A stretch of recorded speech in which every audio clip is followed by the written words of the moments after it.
Coming soon from SJS Direct, Spellbound, a darker shade of black.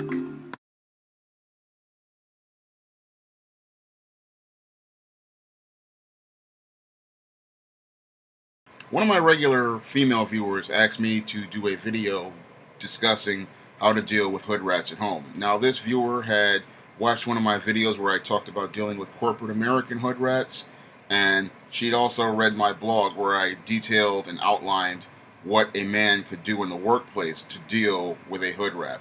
Now, my greatest advice I could give this female is to, one, start saving your money, because what you want to do is try to get your own place.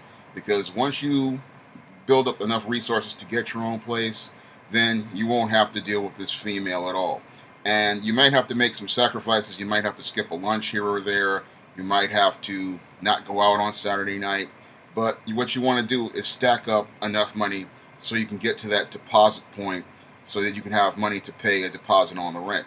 Now, in your current situation, as long as you keep your distance, you might be okay. And the best thing to do in that situation when you're dealing with a hood rat is to maintain some sort of distance between yourself and this female, because in every social interaction you have with this female, one of the things your hood rat likes to do is she likes to control situations. And what you have to do is maintain control of yourself. And once you learn how to control yourself, you pretty much have one of the primary elements in dealing with a hood rat, and that is maintaining a strong sense of self-control. I know a lot of females out here, they are very emotional, and what a lot of women need to understand is the hood rat plays on emotion. She loves getting her power from making people emotional. She loves to rile people up. And if she can find a sequence of buttons she can push, she will go out and push them. This is why you have to maintain your distance, and you have to establish a boundary between yourself and this female, because when she is interacting with people, she likes to use two things to control people. One, she likes to use her attitude to control people, and that negative energy she radiates from the outside with things like her snapped eyes or rolled eyes or surly facial expressions or just the hostile vibes that come off her make people get defensive, and she uses that as an offensive attack to make people back away or start to get nervous, and that's to get their emotions riled up so that she can pretty much try to control a situation. The other thing your hood rat likes to do is she likes to use her mouth, and she'll use her mouth in an offensive and defensive way, and she uses that again to try to control situations. And because a lot of women are emotional, they will wind up reacting to her instead of responding to her. And even some men will start reacting to her and responding to her. This is why I say you have to maintain a strong sense of control over self, and more importantly, a strong sense of control over your emotions. Because if this female finds the right set of buttons to push, she is going to continue to push them and try to use them to control situations. And when it comes down to the home, she likes to try to control the home, because she feels that if she can control the home environment, she pretty much can control everything. And this is the big problem with your hood rats at home. They want to find any sort of way to get leverage.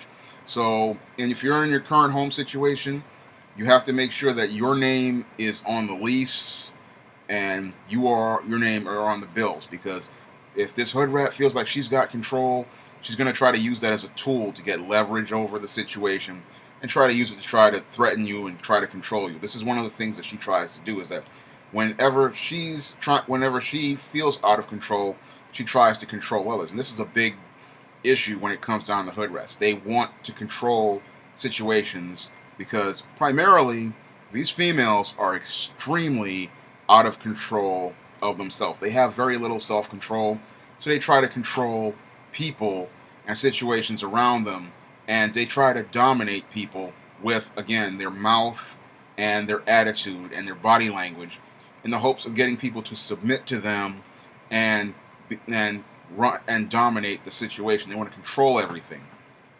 But you have to maintain a strong sense of self-control in your interactions with them, because what they try to do with their mouth is they try to get people to feel anxious, to feel nervous, and to start reacting to them. And they'll use things like being loud to try to control a person. They will try to start an argument, because that's another position of power that they believe is for them.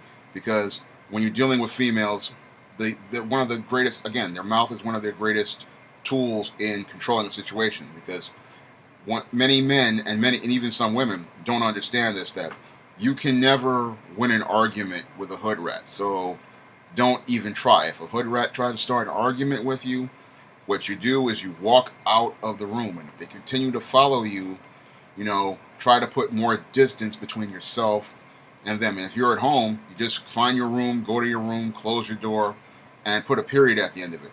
And leave them out there to pretty much smolder and burn, and, let them deal with them. But you control you, and you deal with you. And this is how you shut the situation down. A lot of guys, especially these guys from these single mother households, what they do that pretty much gets their goose cooked is they'll go out here and they'll try to win an argument with this female, not understanding you can never win an oral argument with a female, because primarily hood rat females, again, they control situations with their mouth. They are masters of oral combat. And if you're trying, you cannot, it's like bringing a butter knife to a gunfight, trying to win an argument with a hood rat female. So smart men and smart women, what they do is they just walk away from the situation. They let her have the last word, and then they take constructive action, because action speaks louder than her words.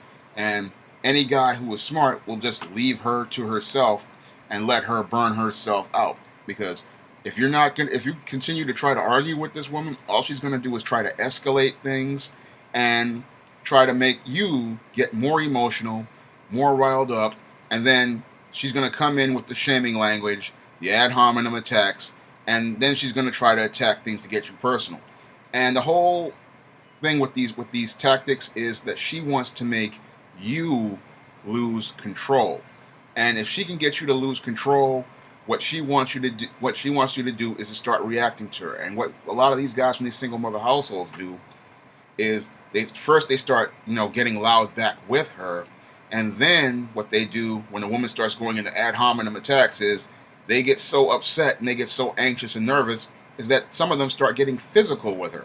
And what they don't know is that they've fallen right into this female's trap, because what this female wants to do is get you out of control so that she can turn herself into the victim. And what happens is, after these guys, what they do is they get physical with this woman. They start slapping her or they start beating her up. What happens is she starts crying. Then she goes to 911, calls up the police, and says, "You assaulted her." Meanwhile, she was the one who started the whole thing. But in the eyes of the law enforcement, they see her as the victim. And I see this, with some females out here who are trying to get themselves together. They're trying to build businesses. They're trying to do things like the young lady in the video who asked me to do this video. She's trying to go to school and trying to build herself up. And what she's having to deal with is the exact same thing. And what these females do, because they're insecure and jealous and afraid of losing power in the relationship, is they start acting out, because they really they're afraid of change, and they're really afraid of them losing control over this person. Because these hood rats, again, they live for power and control, and what they really fear is losing control over a person. And they fear if that person walks away from them, they won't have anybody to attach an emotional hose to. I mean, because what happens is, in any relationship a hood rat has with anyone, is pretty much codependent. And what she's looking to do through these arguments and these shaming tactics and these back and forths is she's looking to attach an emotional hose to you. And what that emotional hose is something that she uses to, try to control people with. If this person looks at her, if you look at that, if she comes in with her attitude and stuff, and that person reacts to her, she's got that hose attached to you, and she's trying to control you with it. But if you don't respond to her, you're severing the emotional hose, and she has no control over you. And then she cannot play this victim abuser game where you guys go back and forth, where you continue arguing and going back and forth with each other, or you're starting to feel scared of them because they're coming in with these storming in, and this body and this hard body language and these hard eyes and the rolled eyes and sucked teeth. They know they can't control you, and that really makes them again start to lose control over themselves, because this person is an abuser, and what they want to do is play this game where they target you and then make you into the victim, and then get you to react to them. And then once you react to them and you start pushing, and then you start pushing back to them, then they make themselves out to be a victim, and they use that to try to get attention for themselves and try to get their needs met. And you want to end that relationship and make it interdependent. So the only way you can do that, again, I know I keep repeating this because I really want people to get this, is to have a sense of control over yourself. Remain calm, remain cool, remain relaxed. And the more angry they get, what you do is because you have control over yourself, is walk away from the situation and move on. Let them get the last word, but you take constructive action over yourself. If that means going to a room and staying there, you stay there watching television, or you go to a friend's house, or you go out somewhere, and that's how you deal with them. And another thing that she told me she was having problems with was taking her items out of her, taking her items and stealing them or damaging them. And this is an easy solution. What you're going to do here is you buy a lock for your door in your bedroom, or you buy a lock for your closet, and you put your stuff in there. And if she breaks those locks, you pretty much have a case for theft. And you can go to the police on her with that, because if this female is going and stealing your property and she breaks and enters, you pretty much have a nice case for a felony case against her. And if she does that, that shows that she's crossing the line, because you have put a lock on your property. You have said that you have pretty much stated to everyone, this is my property, I don't want it touched. And if this person touches it, they're pretty much going to get themselves locked up. And that's how you deal with a hood rat as related to your property. But the big thing that when you're dealing with these hood rats, is that you have to only not only do that, but you also have to maintain that clear. When you have that self-control, maintain that clear line of authority. Do not let this person push your boundaries. You establish a hard boundary with them. You are very direct in your communication. Do not go back and forth with this person. Say what you're going to say, and if they have a hard time listening to it, you reinforce what you're saying with action. Do not go back and forth with them again, because when you're dealing with this female, she wants you to get into a back and forth with you, because again, oral arguments are her domain. This is like trying to fight someone in their own country, or bringing a butter knife to a gunfight. She pretty much uses things like her verbal tone, the loudness, the attitude, all of that to get you emotional. And the guy who beats them in their arguments is the guy who remains cool and calm. And the guy who remains cool and calm and then takes action pretty much shuts this female down, because it takes two people to argue, and if one person isn't arguing, they can't win the argument. And that's the one thing that makes them pretty much lose more control. And when the person starts to walk away, that's when you really start to see how out of control this person becomes, especially if they are silent. If you walk away and you are silent, this person is pretty much going to start exploding, and people are going to see them for what they truly are. A person who is pretty much dysfunctional, a person who is pretty much has some mental health issues, and a person who has a lot of self-esteem issues. And if you have high self-esteem, you have to start focusing on taking yourself to the next level. You have to focus on the goals you want to pursue. and you have to focus on having relationships with positive people, because the positive people are going to help you move your life forward, and they're going to help you find opportunities to get yourself to that next level. I mean, try to form relationships with people in school who are doing something.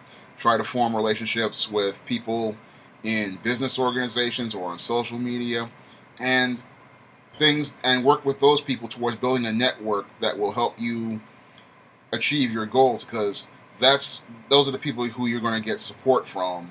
And this person who you're living with at home, it's only going to be a temporary thing. If you start saving your money, um, and start working with these people towards working towards your goals. I know you're in school, and you really want to focus on that, and you really want to focus on doing things to move yourself forward, because this person, pretty much, they're going to be in the rear view mirror. Leave them right where you find them, and keep moving forward, because this person is only going to be in your life for a short period of time. There's not much you can do with them. They are going to be who they are, but you can focus on making you the best you can possibly be, and you have to start working on those goals, if you want to move past the situation and move past this toxic person, because toxic people, pretty much, they're going to do is bring you down, and you want to bring yourself. If you want to bring yourself up, you have to start putting distance between yourself and toxic people. This was something I had to do way back when I was 16 years old, when I was in high school, and it's something that I still do today. Whenever I see a toxic person, or who, I just try to get away from them, because I know what they want to do is attach that emotional hose to me and try to get me to be reacting to them, and try to facilitate this codependent relationship where they play this victim and abuser game. We continue to go back and forth, and they get their power from having control over me. And what you want to do is cut that hose so that these people won't have power and control over you, and you have control over yourself, and you can control the direction your life goes in regarding the goals you want to pursue. Because these hood rats, they're going to remain in the gutter for the rest of their life, because they really live to be the victim. They believe that being a bully is how they're going to control people. And people, what they don't understand is people can move past you. They don't have to remain up under you. They don't have to remain dominated by you. They want to. That's why they remain at the bottom, because everybody who is smart, realizes this person's got nothing but a big mouth and a bad attitude, and they have nothing to offer anyone. They bring nothing to the table. So that's why a lot of guys who are smart pretty much leave them right where they find them, and go on with their lives with positive people. And if you want to go on with your life, you have to find positive people to associate with, and have connections with. Those people are going to help you get to that next level. But these hood rats, I'm sorry that you have to live with them, but there are ways of dealing with them, and that is, again, like I said before, putting some distance between yourself, understanding how they communicate, understanding how they operate, and understanding that they live to get you emotional, and that's how they control you, and that's how they control situations, is that they live to get people emotional, they live to get people riled up, and they live to push buttons and agitate people. Once they push your buttons, they know, and they see you reacting to them, they know they have control over you. But when you start not responding to them, they start losing control, and everyone sees the bully that they truly are. I'm hoping that this advice helps you deal with this hood rat that you're living with, and I'm hoping that you find, you start working on plans to move away from them, because the faster you get your own home and your own resources, the better off you'll be. And when you have your own place, you pretty much won't have to deal with any sort of dysfunctional person at all. That's all I have to say for this video. You can comment, rate, and subscribe.